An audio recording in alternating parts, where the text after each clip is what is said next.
I'm back! Now I want to say a massive thank you if you have listened to all 3 of the YouTubes today. Like I promised, there'll be 3 more tomorrow. So we've had craft time, Bible story time, and now it's time for story time. So our 2 books today are Bright Stanley and Dinosaurs Love Underpants. So get comfy, turn YouTube up, and let's listen to the stories. So, Dinosaurs Love Underpants.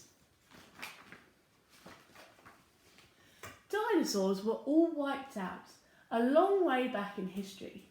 No one quite knows how or why. Now this book solves the mystery. It all began when cavemen felt embarrassed in the nude, so someone dreamt up underpants to stop them being rude. The dinosaurs roamed everywhere, all teeth and huge long necks, but scariest and meanest was Tyrannosaurus Rex. When T-Rex saw man's knickers, he roared with defining rants, "I don't want to eat you up, I want your underpants." T-Rex pinched a furry pair, but his pants quickly ripped. He couldn't get them past his feet. Oh whoops, watch out, he tripped. Triceratops was happy, wearing pants on every horn, till Sticerosaurus snatched them and they ended up all torn. The pants from woolly mammoth coats made Stegosaurus itchy. Diplodocus was really cross. His pants were far too titchy. We've too few knickers to go around, the cavemen quaked in shock. These dinos are pants crazy. They've completely run amok. Soon pants were flying everywhere, all slit by teeth and claw. The dinosaurs were fighting in a great pants tug of war. You seen them all fighting? The mighty pants war raged all night. Thump, pow, bash, thwack, clops. The fighting got so crazy, all the dinosaurs were wiped out. The next day out the cavemen crept and cheered at what they saw. Hooray, our biggest enemy is now at last no more. So when you put your pants on, always treat them with great care. Pants and knickers saved mankind. They're not just underwear.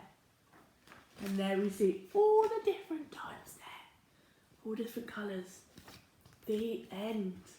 So that was our story, Dinosaurs Love Underpants. Now the next one, Bright Stanley. Can you see just how bright he is?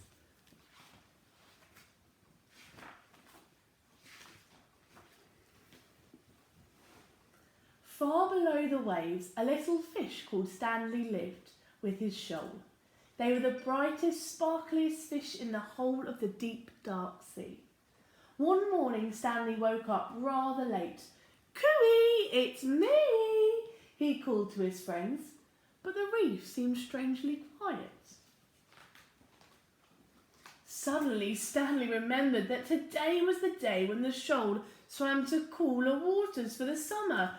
"Jumping jellyfish," he groaned. He hurried to the meeting point as fast as his fins could carry him, but there was no one there.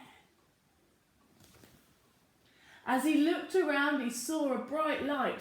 "Aha, they haven't gone that far," he said as he raced towards it. "Do you think they're in there?" So we have a look. But it was only a lobster counting coins. "Go away, don't touch my treasure," the lobster growled, snapping his claws. "I'm just looking for my friends," said Stanley. "Fish," the lobster grumbled. "Those others were in such a hurry to find someone, they upset my coins." "Others?" cried Stanley. "My friends!" "Well, go and join them then," said the lobster, pointing grumpily, and Stanley sped off. Ahead of him, Stanley saw a golden glow. He could just make out a bright, sparkly fish. "One of my friends. Cooey, it's me," he called, swimming even faster. Clunk! Stanley crashed head first into something very hard. "Jumping jellyfish," he cried. It wasn't one of his friends at all, but his own reflection in a shiny pearl. Stanley rubbed his bumped nose, feeling a little dazed. He didn't notice a dark shape coming up behind him. Can you see it? When he turned round, Stanley found himself staring straight into the mouth of a huge shark! There he is. Ah! Shrieked Stanley. Over boulders and under weeds, he dashed for the shark, snapping at its tail. Suddenly, Stanley saw a small hole in the rock below. He dived down and wriggled inside just before he got gobbled up. Deep inside the cave, Stanley shivered and shook. He felt very sad and very lonely. He was beginning to think he'd never see his friends again. Well, I can't stay here forever, he sighed. At last he poked his head out of the cave to check that the shark had gone. Jumping jellyfish, he squealed. The sea was a golden orange, sparkling and glittering. It was the most wonderful sight he'd ever seen, because there in front of him was his shoal. Cooey! It's me, he called. Stanley, his friend shouted. Where have you been? We've been looking for you everywhere. And Stanley told them his adventures as they all swam in one bright, sparkly, happy shoal. Here are all of his friends. The end. So there are our 2 stories today. I hope you enjoyed them, and tune in tomorrow for more stories. I will go and find 2 just as exciting books for us tomorrow. See you then. Bye.